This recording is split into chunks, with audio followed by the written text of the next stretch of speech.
What's up mga kasang? Welcome back to my channel at for today's video may papadala tayong isda sa Santa Rosa. Siyempre bago natin ipadala yan, papakita muna natin yung napili natin para doon sa umorder sa atin ng Flowerhorn, no? At tinitignan natin yan, dinadouble check natin yan, baka kasi may mga kal ako na naipadala o may nakuha akong kal. Tinitignan ko pa yung iba kung meron pang mas maganda pa ako ibibigay. Siyempre the best yung dapat ibigay natin sa mga umu-order sa atin syempre yung mga pinakamagaganda talaga yung dapat natin ibigay dyan. So ayun, no, gusto ko lang i-share sa inyo guys yung mga halos araw-araw kong ginagawa dahil nga marami tayong Flowerhorn, yun yung binibenta ko. Tapos alam nyo naman na yun yung source of income ko, isa sa mga source of income ko. Hindi ko naman sinasabi na dyan lang talaga ako kumukuha ng pangkain namin, pambayad namin ng bahay, pambili namin ng kung ano-ano at mga bills ko. Part yan ng mga pinagkukuhanan ko ng income.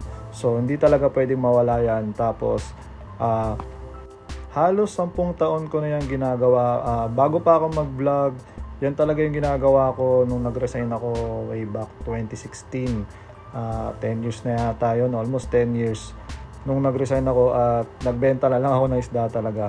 So sa loob ng 10 taon, no, masasabi ko na hindi talaga nawala yung bumibili, lalo na ng Flowerhorn.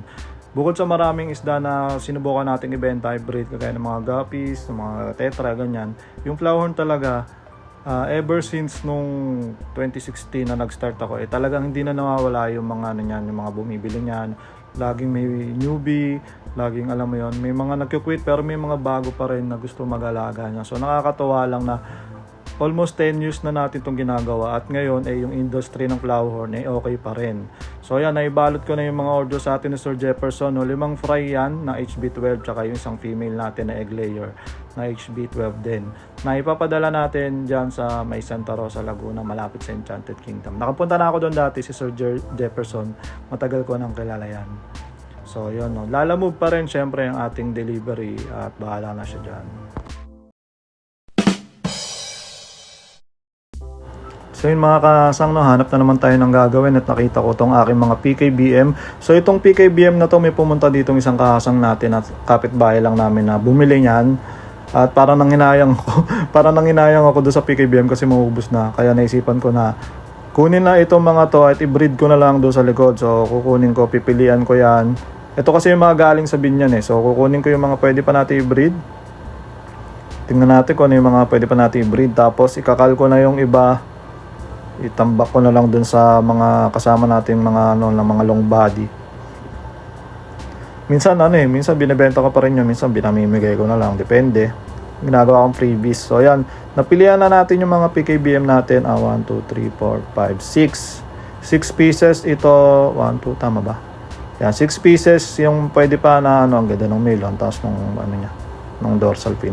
So, ihahalo natin to doon sa mga breeder natin kasama yung mga fry nila doon sa likod dahil yun na lang yung natitira ko na community ng ating mga PKBM. Tingnan natin kung dadami pa yan para magamit ko na rin yung slot nyan dyan para sa mga Flowerhorn. Tapos ito yung mga kal natin dyan, sinama ko muna dyan. So, nandito nga tayo sa likod ng aming bahay sa washing area dahil dito nakalagay yung ating outdoor tub. Ito yung outdoor tub natin na meron ako dyan mga breeder. Nakuhanan ko to nung nakaraan kasi may naghanap sa akin ng female. Diyan ko rin kinuha yon. So nabawasan to ng female pero may mga female pa rin dyan. Tapos yun, mga fry, dumami sila, no? Hindi ko na nga pinapansin. Kung kailan hindi ko pinapansin yung mga molly natin, tsaka sila dumadami, no? Bakit kaya ganun? Pag binabantayan mo, doon pa sila ang tagal manganak. So, ang pansin ko lang sa mga molly, no? Mas mabilis silang dumami pag marami silang sama-sama, pero yung patatlo-tatlo lang o dalawa lang, ang bagal talaga nilang dumami at hindi ko alam kung bakit. Kung ganun ba talaga ang mga molly. So ayan, sama-sama na sila dyan, yung pag nakita ko sila na sobrang dumami na, tsaka ako na lang ililipat ulit yung mga breeder natin, hanapan ko ng ibang lalagyan, tapos yung mga fry natin dyan, hayaan na natin dyan lumaki mismo yung mga fry. At yun, magbenta tayo kung sakaling dumami ng dumami, try natin magbenta. Pero hindi talaga ako dito nakafocus kasi ang focus ko talaga na paramihin at ibenta yung mga Flowerhorn.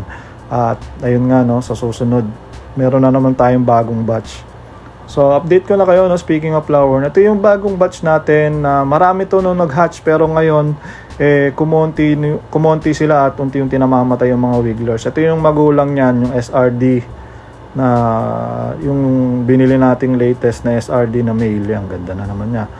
At naka-recover siya agad sa pagka-stress niya sa breeding. So, marami pa rin naman kung tutuusin itong mga naging anak niya. Siguro mga 100 o 200 pieces yung mga yan. So, pwede na yan pang first batch dahil sample pa lang naman yan.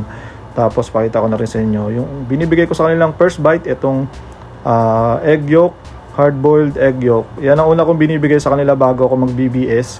Kasi yung BBS minsan hindi nila kayang kainin agad yon. So, ito muna yung ating ibinibigay sa kanila. At pag kumain na sila niyan, sure na yan na hindi na sila mamamatay. Mahirap kasi yung nag-free swim na tapos nagutom sila. So, ganyan, dinuduro ko lang yung diretso dyan. Tapos, yung mga hindi nila makakain dyan ng mga bubo, isa-siphon ko lang yan bukas. Kasi dudumi yan, mag-contaminate yung yung tubig. So, sure naman na makakain na yan. No? Tapos, yun na, magpe-prepare na rin ako ng BBS para sa kanila. Para pagkatapos nila dyan, mga 2 days, pwede na silang kumain ng BBS. Tapos, after nun, 2 Bifex na. Okay, hugas muna tayo. Baka pagalitan tayo ni Mrs. Alright, tapos yan nga, no, kitang-kita nyo naman, kinakain na nila yan. At mas maliit talaga yan compare sa mga BBS natin. Yan actually yung mga pinapakain ng mga maliliit na beta. Yung mga bagong pisang beta, mas maliit kasi yung fry nun. Ganito yung pinapakain nun. So, naisip ko lang na baka pwede rin naman sa flowerhorn, no? Kasi ang liit din talaga ng fry ng flowerhorn. Pati mga yung mga kagaya ng mga tetra, yung mga danyos, yung mga fry nun, sobrang liliit eh. So, ito talaga yung pinapakain sa mga yon. At ngayon, ginawa ko lang, sinubukan ko sa flowerhorn. Okay naman. At bumababa na yung mga nagugutom dyan. May mga namamatay pa rin kasi kahit yung mga free swim na. Pag nagutom kasi yan, mamamatay yan pa isa-isa at mababawasan pa rin yung mga free swim nyo. So, kung kayo ay first time pa lang o baguhan pa lang sa pag-breed ng flowerhorn, ito yung maibibigay ko sa inyong magandang tip na first bite para sa mga flowerhorn fry para mabawasan yung mortality at mas marami yung makasurvive na mapapalaki yung fry. So, ayan, no, may naituro na naman ako sa inyo kahit papaano sa video na to. At, ayun, hintayin ko lang matapos yan tapos lilinisan ko yung mga hindi naman nila mauubos yan eh. Yung mga may malalaking peraso pa dyan ng itlog na kailangan natin linisan dahil baka mag-molds yan. At magka-problema pa yung ating mga fry. So, ayan lang. Yung huli kong batch na HB12, ito na yung sumunod. Bale, ito nga yung ating HB14. Tapos yan, tuloy-tuloy ang update ko dyan. Hanggang sa lumaki yan, hanggang sa maging available na yan, hanggang sa mag-breed tayo ulit. I-update ko na lang kayo at mutok na lang kayo sa mga videos ko.